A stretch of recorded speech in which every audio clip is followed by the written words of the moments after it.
इसके बाद प्रश्नावली 4.2 में प्रश्न क्रमांक 1 का चौथा प्रश्न हम लोग अब हल करेंगे, जिसमें हमें द्विघात समीकरण का गुणनखंड विधि से मूल ज्ञात करने हैं। तो मूल ज्ञात करने से पहले आपको मैं बता दूं, जितने भी प्रश्न थे वो सब एक सीधी लाइन में थे, लेकिन यहाँ पर जो हमें प्रश्न दिया गया है वहाँ पर बटे में हमें संख्या दी हुई है। तो बटे वाली संख्या हटाने का नियम है, जो भी चीज़ बटे में होती है उसी से पूरी संख्या में गुणा कर दीजिए। ऐसा हम इसलिए बना रहे हैं क्योंकि यदि समीकरण होता 6x वर्ग माइनस 3x प्लस 4 बराबर 0, इस प्रकार का जो समीकरण होता है तो इसमें हम आसानी से गुणनखंड निकाल सकते हैं गुणनखंड विधि का इस्तेमाल करके। लेकिन कोई भी संख्या यदि बटे में होती है तो हम ऐसा उसको एक सीधी लाइन वाला समीकरण बनाना चाहते हैं। तो सीधी लाइन वाला समीकरण कब बनता है?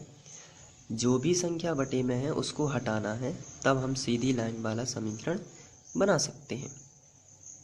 लेकिन इसके लिए ये जो बटे में है इसको हटाना है, तो इसको हटाने का नियम है कि बटे वाली संख्या जो भी है उसी से आप गुणा कर दीजिए पूरे समीकरण में, तो वो हट जाएगी। यहाँ पर बटे में कितना लिखा है? 8। इस 8 को हम हटाना चाहते हैं, तो पूरे समीकरण में हम क्या करेंगे? 8 से गुणा करने पर। तो पहला स्टेप तो ये होता है एग्ज़ाम में कि आप इसको ज्यों का त्यों लिखें, यानी कि 2x वर्ग माइनस x प्लस 1/8 बराबर 0। ये पहला स्टेप है। अब हम इस 8 को हटाएंगे और 8 को हटाने के लिए हम पूरे समीकरण में 8 से गुणा करेंगे। तो हम लिखेंगे पूरे समीकरण में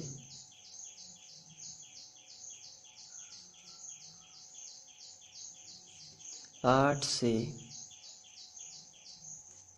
गुणा करने पर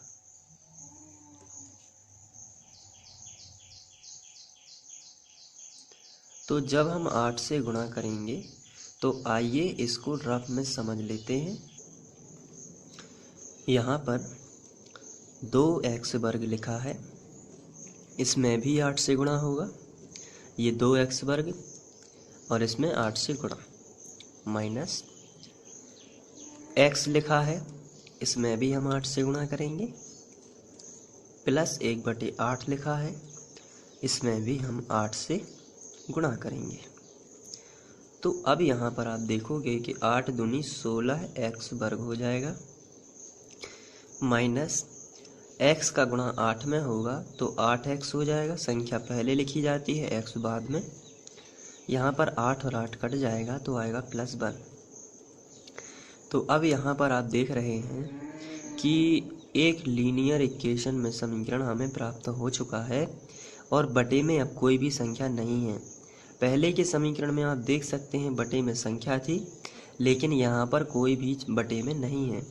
इसका मतलब है अब इसे हम गुणनखंड विधि से हल कर सकते हैं। तो फेयर में हमने किया है पूरे समीकरण में 8 से गुणा करने पर, तो हम लिखेंगे डायरेक्ट 16x वर्ग माइनस 8x प्लस 1, 16x वर्ग माइनस 8x प्लस 1, इस तरीके से, और बराबर में 0 रहेगा। यहाँ पर इम्प्लाई दैट आप लगा सकते हैं। इसके बाद अब गुणनखंड विधि की प्रोसेस होगी। गुणनखंड विधि में लास्ट वाली संख्या का गुणा x वर्ग के गुणांक में होता है, ये नियम ही है, आपको याद रखना है। तो अचर राशि का गुणा x वाले गुणनखंड यानी गुणांक में होगा। तो यहाँ 1 लिखा है, 1 का गुणा 16 में करोगे तो आएगा 16। अब हमें ऐसी संख्या खोजनी है जिनका गुणा 16 होता हो। तो सबसे पहले तो 16 एकम 16 होता है, दूसरे नंबर पे 8 दूनी 16 होता है, तीसरे नंबर पे 4 चौके 16 होता है। इन सब का आंसर 16 ही आता है। लेकिन इनमें से हमें कोई एक योग में चुनना है, तो हम कैसे चुनेंगे? तो बीच वाली संख्या डिसाइड करेगी कि किसको चुनना है। बीच वाले में लिखा है -8x, इसका मतलब जोड़ने या घटाने से -8x आना चाहिए। तो 16 और 1 के बीच में 8 कभी नहीं आ सकता। जोड़ने से 17 आएगा, घटाने से 15 आएगा, तो ये नहीं हो सकता। अब यहाँ पर 8 और 2 को जोड़ दें तो 10 आएगा, और 8 में से 2 घटा दें तो 6 आएगा, तो ये भी नहीं हो सकता। इसी तरीके से 4 और 4 को हम यदि जोड़ दें तो 8 आ सकता है, लेकिन हमें माइनस के 8 चाहिए, इसलिए आपको माइनस का 4 कर देना है और माइनस का 4 कर देना है।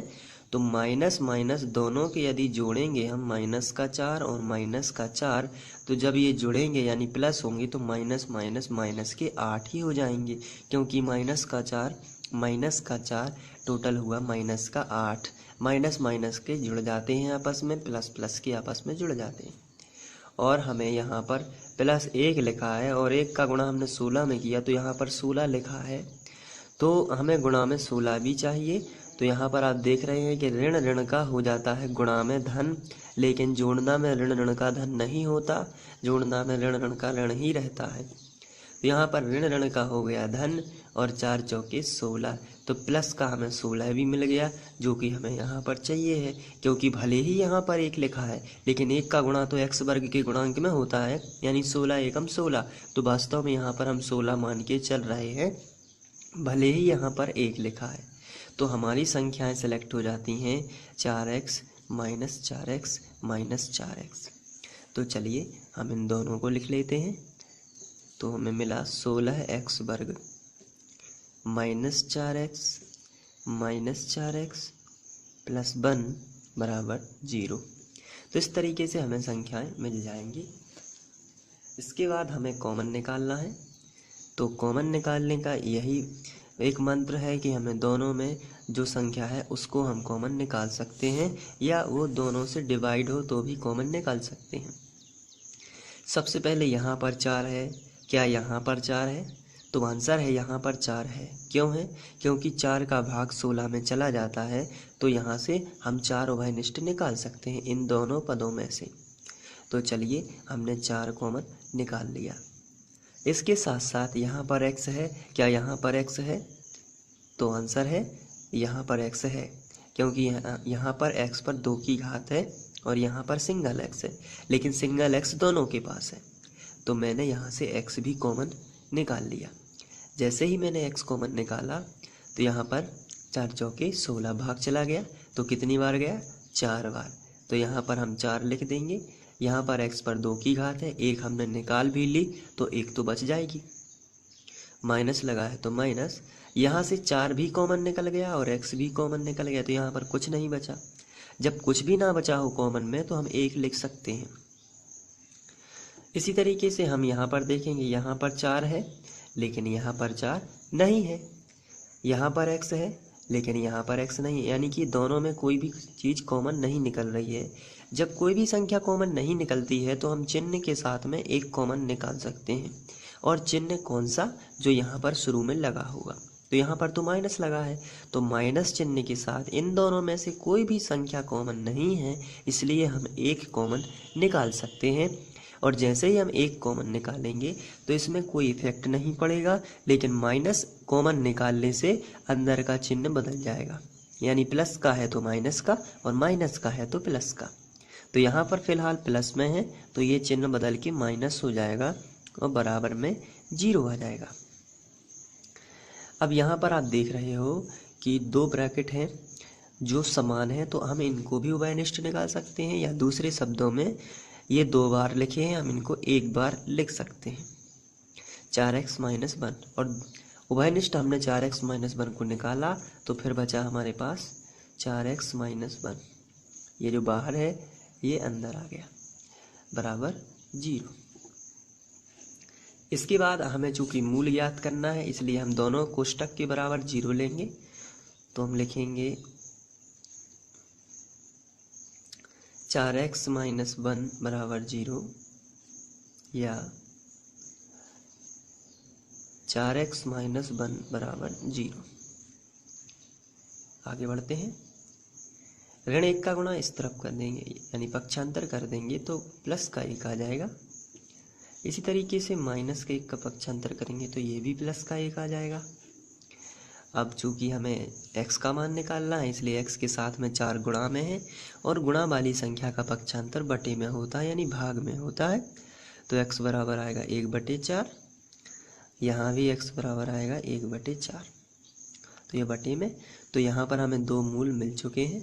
तो दिए गए समीकरण के मूल 1/4 और 1/4 हैं। तो इस तरीके से हम सॉल्व कर सकते हैं। आगे बढ़ते हैं, नेक्स्ट क्वेश्चन लेते हैं।